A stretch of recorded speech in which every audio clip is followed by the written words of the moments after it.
नमस्कार साथियों, स्वागत है आप सभी का यूपी टेट 2026 एग्जाम के लिए गणित विषय के इस वीडियो में। आज हम पढ़ेंगे संख्या पद्धति के अभ्यास प्रश्नों को। आपके सामने हम जो महत्वपूर्ण सवाल हैं जो यूपी टेट परीक्षा में पूछे गए हैं, हम उन्हीं सवालों को आपके सामने रखेंगे कि किस तरह के सवाल परीक्षा में पूछे जाते हैं और हमें किस तरह से उन्हें हल करना है। तो चलिए देखते हैं पहला सवाल। और पहला सवाल है आपके सामने, अगर हम देखें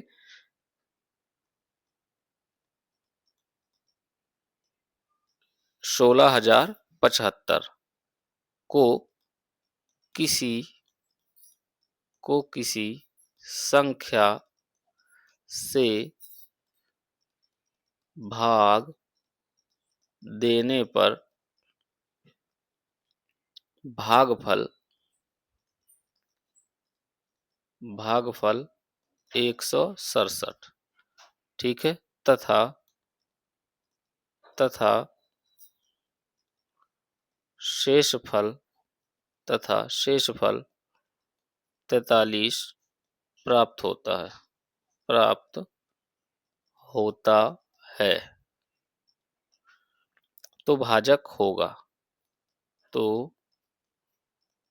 भाजक होगा, ये सवाल है और टीटी परीक्षा में पूछा गया। तो साथियों, इसके लिए किसी विकल्प की भी जरूरत नहीं है आपको। हम बिना विकल्प के इसे हल करेंगे ताकि आपको ये पता चले किस तरीके से इस तरह के सवालों को हल करना है, जिससे हमें विकल्प देखने की जरूरत भी ना पड़े। तो अगर हम इसे देखेंगे तो देखिए, इसमें हम देखेंगे भाज्य के। तो भाज्य क्या है? 16,075, ठीक है। इसके बाद भागफल क्या है? भागफल है 167। और इसके बाद शेषफल क्या है? शेषफल है 43, ठीक है।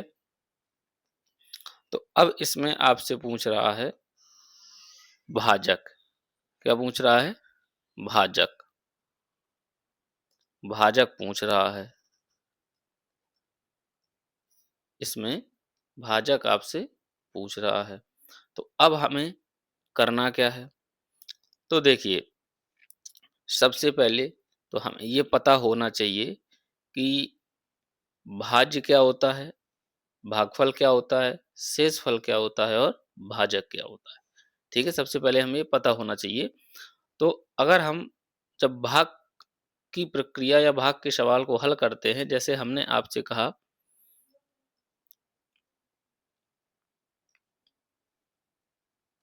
कि इसको 2 से भाग दो, ये सवाल दिया हुआ है, ठीक है। इसको 2 से भाग दो, या 2 की जगह हमने कह दिया इसको 7 से भाग दो। किससे कह दिया? 7 से भाग दो। तो हम इसको इस तरीके से लिखते हैं, इस तरीके से। अब इसको हम हल करेंगे तो कुछ संख्या इधर आएगी, मान लिया x आ गई। फिर जब हम इधर हल करेंगे तो कुछ संख्या इधर लिखेंगे, इसके बाद इधर कुछ बचेगा, मान लीजिए y बचा हल करने के बाद, ठीक है ना। तो जब ये इधर हल बचा तो अब देखिए, इसको कहते हैं भागफल। भाग देने के बाद जो फल आए, ठीक है, भाग देने के बाद जो फल आए उसे क्या कहते हैं? भागफल। जो मान आए, ठीक है, उसे क्या कहते हैं? भागफल, ठीक है। इसे क्या कहेंगे? इसे कहेंगे भाज्य। क्या कहेंगे? भाज्य। जिस संख्या में भाग दिया जाता है, ये हमें याद रखना है। भाज्य क्या होता है? जिस संख्या में भाग दिया जाता है। और जो 7 है इसमें वो क्या हो जाएगा? भाजक।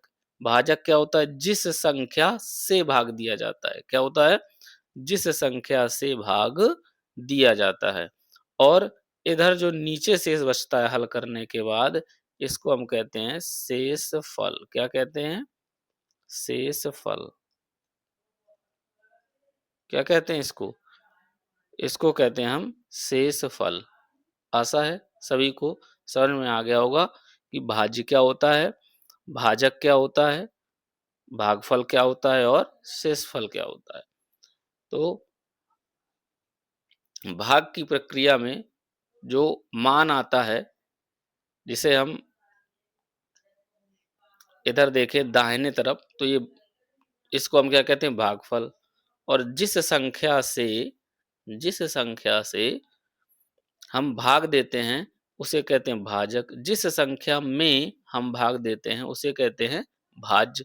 और जो शेष बचता है हल करने के बाद उसे हम कहते हैं शेषफल। ठीक है? तो अब हम इस सवाल को हल करेंगे। तो जब हम इस सवाल को हल करेंगे तो इस सवाल को किस तरीके से हल करेंगे साथियों? तो एक सूत्र होता है, भाज्य बराबर क्या होता है? भाज्य बराबर भाजक गुणे भागफल धन शेषफल। ये होता है सूत्र।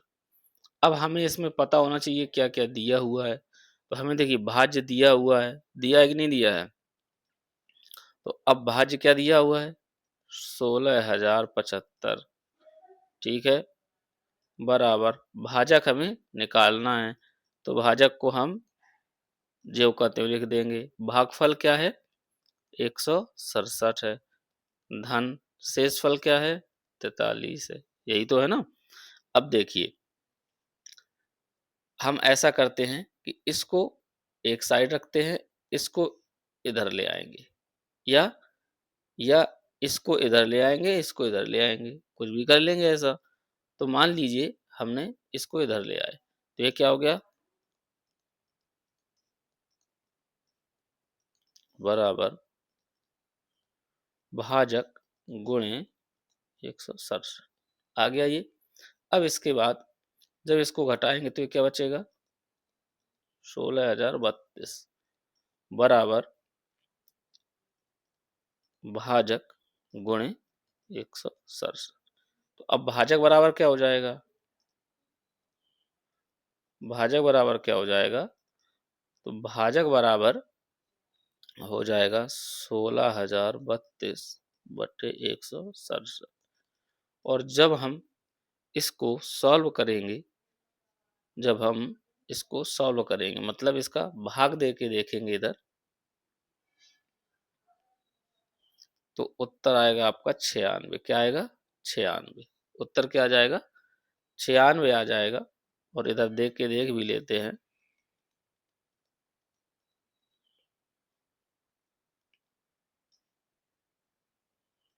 963, 9 54, 54 60, 9 एकम 9, 9 6 15। इधर कितना बचा? 100। ये अब इधर का ये अंक इधर लिख लेंगे। अब 6 बार दे के देख लो। 66, 42, 6 4 40, 6 कम 6 4 10।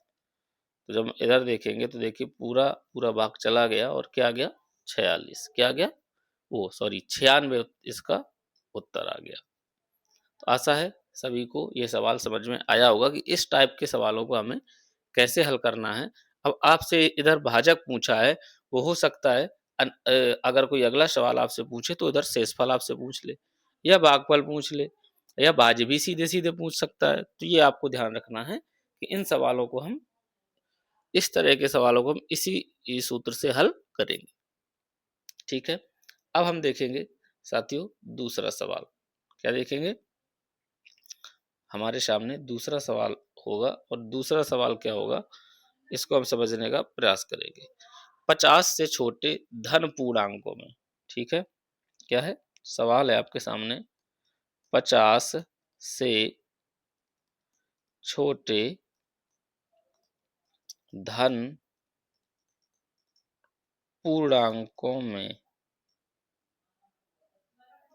पूर्णांकों में अभाज्यों की संख्या है, अभाज्यों की संख्या है। हमें ये सवाल हल करना है, इसका उत्तर हमें जानने की कोशिश करना है। तो अब हम इसका उत्तर कैसे निकालेंगे, इसे हम देखते हैं। तो देखिए साथियों, इसको जब हम हल करेंगे तो हमें पता है कि हमें क्या ज्ञात करना है, 50 से छोटे धन अभाज्य पूर्णांक ज्ञात करना है। ठीक है, तो धन अभाज्य पूर्णांक जब हमें ज्ञात करना है 50 से छोटे, तो हम क्या करेंगे, 1 से शुरू करेंगे और 50 के 1 से 50 तक के बीच में हमें क्या करना है, 1 से लेकर 50 तक के बीच में जो भी हमारे धन पूर्णांक आएंगे हमें वो लिखना है। तो अब देखिए, हम आपको बता चुके हैं कि अभाज्य पूर्णांक क्या होते हैं। अभाज्य पूर्णांक क्या होते हैं, जो स्वयं व एक के अलावा किसी दूसरी संख्या से विभक्त ना हो, किसी दूसरी संख्या से विभाजित ना हो, या जिसके केवल 2 गुणनखंड हो, है ना। तो अब हमें देखना है 1 से 50 के बीच में। तो जब हम इधर देखेंगे तो सबसे पहले तो आ जाएगा 2। ठीक है, 2 से ही शुरू करते हैं, क्योंकि 1 ना तो भाज्य संख्या है और ना अभाज्य संख्या है। तो 2 से शुरू करेंगे तो इधर 2 आ गया, फिर क्या आ जाएगा, 3 आ जाएगा, फिर क्या आ जाएगा, 5 आ जाएगा, फिर क्या आ जाएगा, 7। ये आ गए। अब 7 के बाद जब हम बढ़ेंगे तो 7 के बाद आ जाएगा 11। क्या आ जाएगा, 7 के बाद आ जाएगा 11, 11 के बाद फिर 13, 13 के बाद फिर 17, 17 के बाद फिर 19।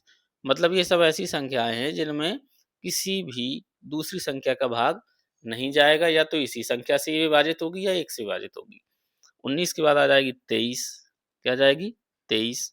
23 के बाद आ जाएगी 29, है ना। 29 के बाद आ जाएगी 31, 31 के बाद आएगी 37, 37 के बाद आएगी 41, 41 के बाद क्या आ जाएगी, 43, और 43 के बाद आ जाएगी 47, 43 के बाद क्या आ जाएगी, 47। तो जब हम इन्हें देखेंगे तो इनको हम काउंट कर लेते हैं कि कुल कितने हैं। तो 1 2 3 4 5 6 7 8 9 10 11 12 13 14 15।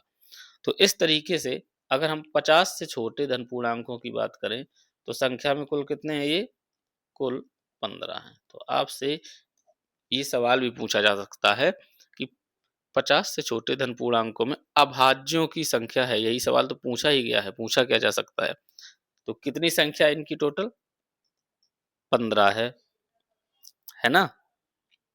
तो ये आपको याद रखना है और इसे हम इस तरीके से निकाल सकते हैं कि कौन कौन से धन पूर्णांक हैं। अब हम देखेंगे अगले सवाल को, जो कि तीसरा सवाल होगा, जो कि तीसरा सवाल होगा। तो अब देखते हैं तीसरे सवाल को, और तीसरा सवाल क्या है, एक सवाल दिया हुआ है, सवाल है 378 गुणे, हम आपके सामने स्क्रीन में सवाल लिख रहे हैं,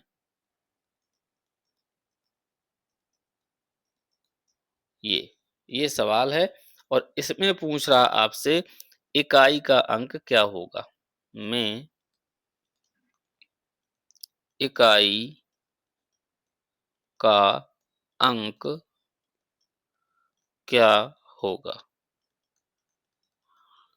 ये आपसे पूछा जा रहा है सवाल में कि इसमें इकाई का अंक क्या होगा। ठीक है, तो देखिए, जब हम इधर इकाई का अंक निकालेंगे, इधर क्या है, 9 है, क्या है, 9। ये भी सवाल टीटी एग्जाम में पूछा हुआ है। तो अब इधर इकाई का अंक निकालने के लिए हम क्या करेंगे, इसे हम समझेंगे। तो देखिए साथियों, अगर आपसे इस तरीके का सवाल पूछा जाता है कि ये संख्याएं दी हुई हैं, इनका सभी का आपस में गुणा करा दिया और हमसे इकाई का अंक पूछ रहा है, तो इस तरीके के सवालों में हम सभी संख्याओं के इकाई के अंकों को अलग अलग नीचे लिख के उनका आपस में गुणा करा देते हैं। जैसे इसमें देखेंगे तो इसमें इकाई का अंक क्या है, 8 है, इनका गुणा इसमें देखेंगे 6, फिर इधर 9, फिर इसमें देखेंगे तो 2। तो इस तरीके से ये क्या हो गया, सामने सभी संख्याओं के इकाई के अंकों का आपस में गुणा कराया। जब हम गुणा कराएंगे तो अब हम किन्हीं भी दो संख्याओं का इनमें आपस में गुणा कराएंगे फिर से। तो मान लीजिए हमने इसका इसका करा लिया और इसका इसका करा लिया, तो जब इसका इसका कराएंगे तो क्या हो जाएगा, 8 छंग 48, ठीक है, गुणे 9 दूनी 18। अब हम देखेंगे इसका इकाई का अंक और इसका इकाई का अंक, तो अब इन दोनों का गुणा करा लेंगे तो इसके इकाई के अंक में क्या है, 8 है, और इसके इकाई के अंक में क्या है, 8 है। तो जब हम इन दोनों को सॉल्व करेंगे तो संख्या आ जाएगी 64, और 64 में जो इकाई का अंक हो जाएगा वो क्या हो जाएगा, 4 हो जाएगा। क्या हो जाएगा, 4। तो इकाई का अंक क्या हो गया,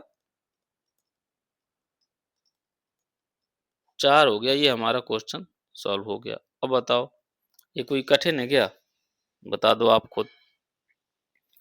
तो हमें इस तरीके से इस सवाल को हल करना है अगर आपसे ऐसा सवाल पूछा जाता है। अब इसके बाद आएंगे हम अगले सवाल में। अगला सवाल क्या होगा, तो देखिए अगला सवाल है, अगला सवाल आपसे कौन सा, चौथा सवाल। तो चौथा सवाल जो है, संख्या दी हुई है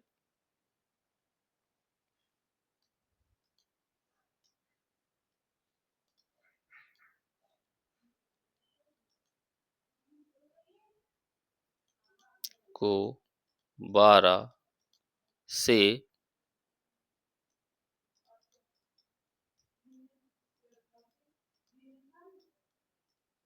भाग देने पर शेषफल क्या होगा,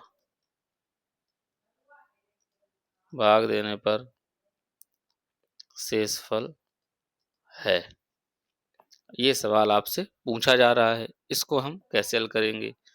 तो अब ये तो बिल्कुल सरल सवाल है। इसको हल करने के लिए हम क्या करेंगे,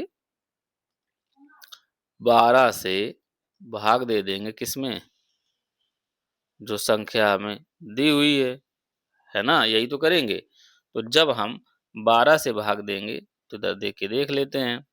तो 12 एका 12, ठीक है, इधर क्या हो जाएगा, 0 शेष बचेगा। अब ये अंक इधर नीचे लिख लेंगे।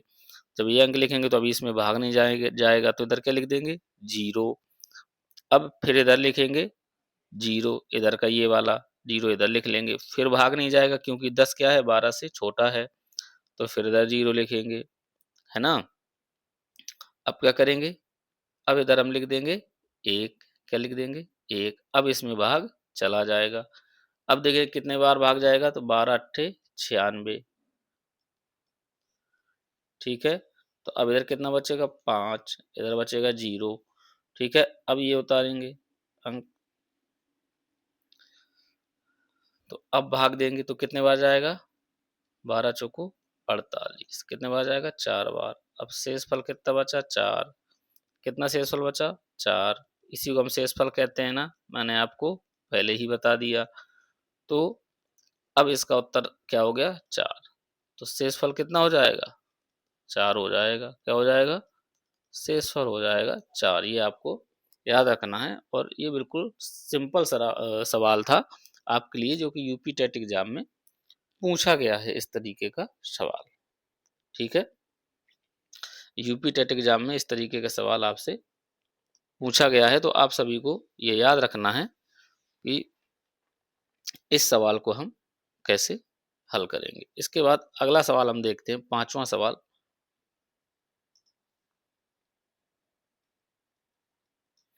पांचवा सवाल क्या है, संख्याएं दी हुई हैं और पूछ रहा है निम्न में से निम्न में से कौन सी संख्या, क्या होगा, निम्न में से कौन सी संख्या, निम्न में से कौन सी संख्या 99 से विभाजित होगी, 99 से विभाजित होगी। निम्न में से कौन सी संख्या 99 से विभाजित होगी, और संख्याएं दी हुई हैं ए नंबर में,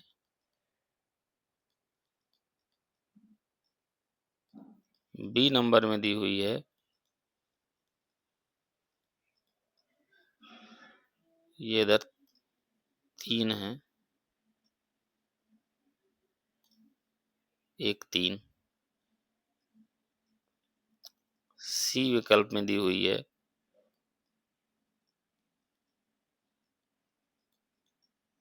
और डी विकल्प में दी हुई है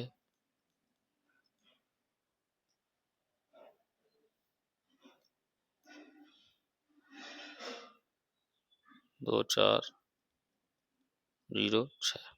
ये 4 विकल्प दिए हुए हैं सवाल में। अब आपको इसको हल करना है। तो हमने आपको 11 तक के विभाज्यता के नियम तो बताए हैं, ठीक है, लेकिन हमने आपको 99 से विभाज्यता को नहीं बताया है कि 99 से कोई भी संख्या कैसे विभाजित होगी। तो आपके सामने तो बहुत बड़ी चुनौती हो गई कि अब इसको हम कैसे हल करेंगे। तो देखिए साथियों, इस तरह के सवालों को जब हम हल करते हैं, तो जब कोई बड़ी संख्या दी हुई तो होती है और वो पूछ रहा होता है कि ये इस संख्या से कैसे विभाजित होगी, ठीक है, तब हम क्या करेंगे कि इधर क्या लिखा हुआ है, 99, क्या लिखा हुआ है, 99, और जब 99 लिखा हुआ है तो हम क्या देखेंगे कि इसके गुणनखंडों से जरूर विभाजित हो जानी चाहिए। जो इसके अभाज्य गुणनखंड होते हैं 99 के, उससे इस संख्या को जरूर विभाजित हो जाना चाहिए। और अभाज्य गुणनखंड जब हम इसके देखेंगे तो हम क्या निकालेंगे, 99 के जो अभाज्य गुणनखंड होते हैं वो एक तो ये 3 हो जाएगा और दूसरा हो जाएगा 11, यही दो होंगे, ठीक है ना। कौन कौन हो जाएंगे, सॉरी 3 कह रहे हैं, इधर हो जाएगा 9। तो जब हम इसके गुणनखंड निकालेंगे, हम निकाल भी लेते हैं आपकी सुविधा के लिए इस तरीके से, ये हमने गुणनखंड निकाले, इस तरीके से निकाल लिए गुणनखंड। तो ये क्या हो गया, इधर ये 9 हो गया और इधर ये 11 हो गया। हमने 9 से विभाज्यता का नियम बताया आपको और 11 से विभाज्यता का नियम बताया है। तो अगर कोई संख्या 99 से विभाजित हो रही है, अगर अगर संख्या 99 से विभाजित हो रही है तो वह उनके गुणनखंडों से भी विभाजित होगी, ठीक है। अब जब वह गुणनखंडों से विभाजित होगी तो अब हम इन संख्याओं में देखेंगे कि कौन सी संख्या इन दोनों से विभाजित है, मतलब किससे, 9 से और 11 से, किससे, 9 से और 11 से। देख लेंगे, जो संख्या दोनों से विभाजित हो जाएगी वही संख्या इस प्रश्न का उत्तर हो जाएगी, है ना। आशा है आपको समझ में आ रहा होगा। तो अब हम देखेंगे 9 से कौन सी संख्या विभाजित हो जाएगी। तो अब देखिए 9 से विभाज्यता का नियम क्या था, 9 से विभाज्यता। अब जब 9 से विभाज्यता के लिए हमने बताया है कि 9 से विभाज्यता के लिए सभी अंकों का योग क्या है, सभी अंकों का योग, सभी अंकों का योग 9 से विभाजित हो, 9 से विभाजित हो। तो सबसे पहले तुम चारों संख्याओं को देख लेंगे कि कौन सी संख्या 9 से विभाजित है।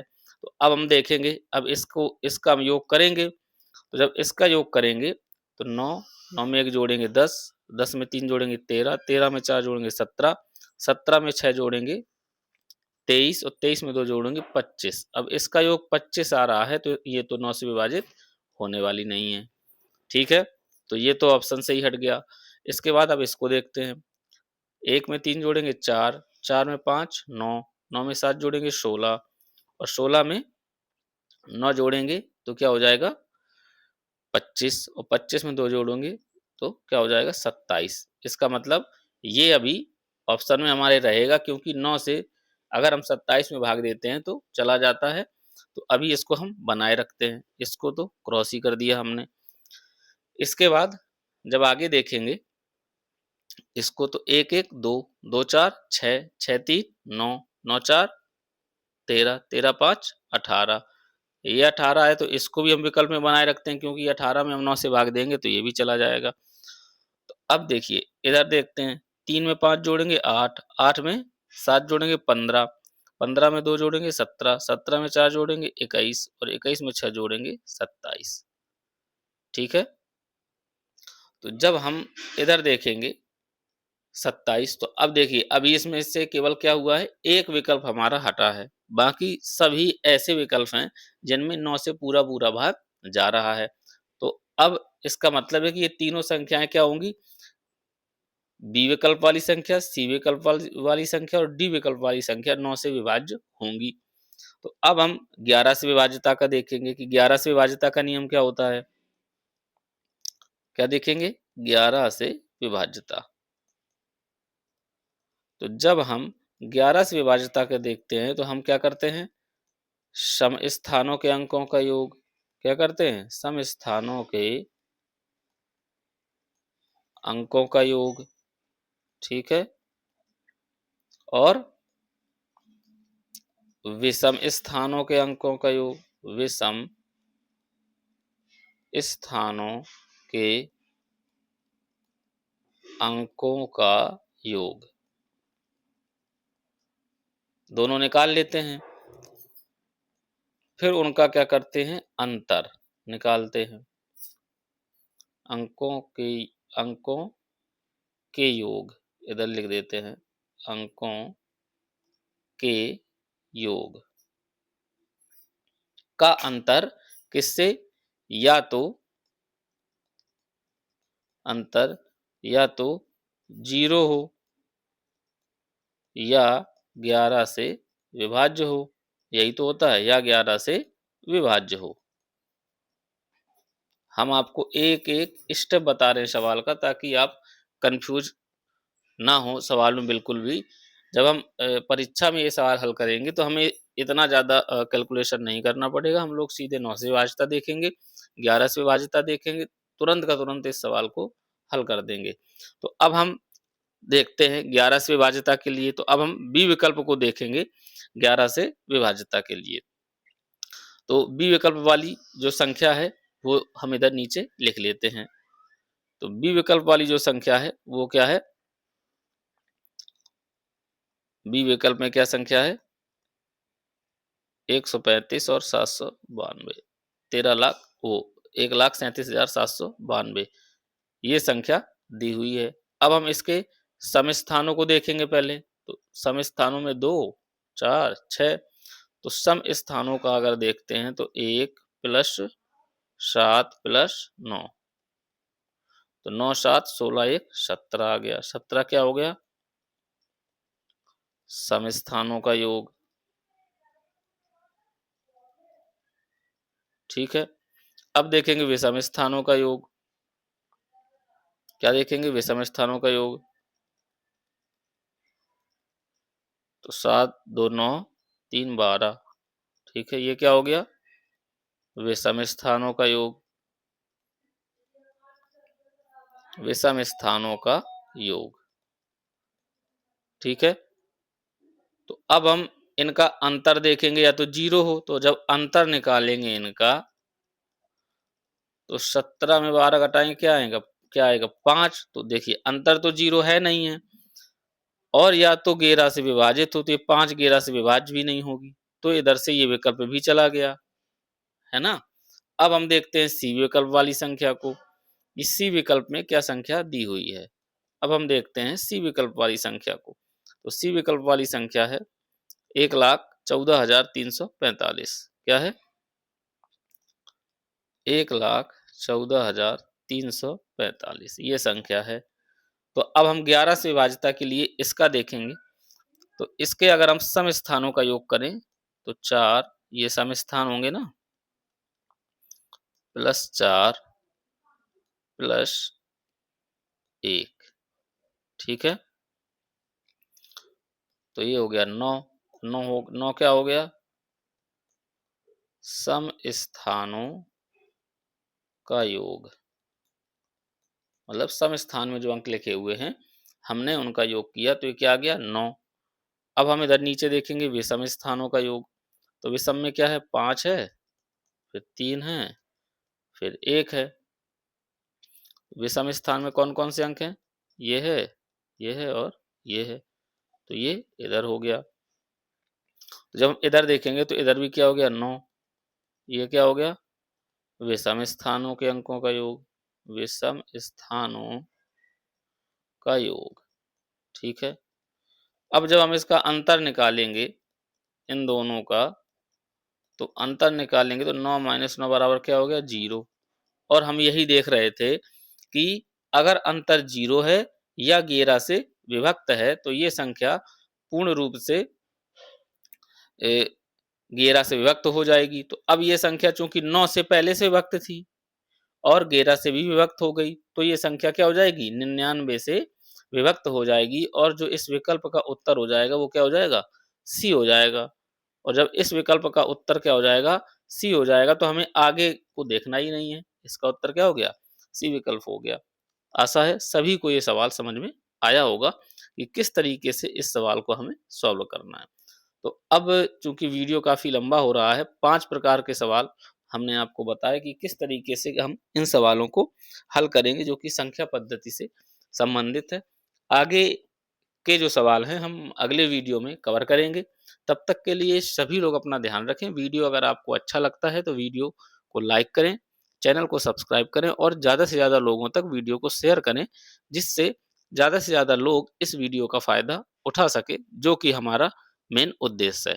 तो चलिए वीडियो को यहीं समाप्त करते हैं। नमस्कार।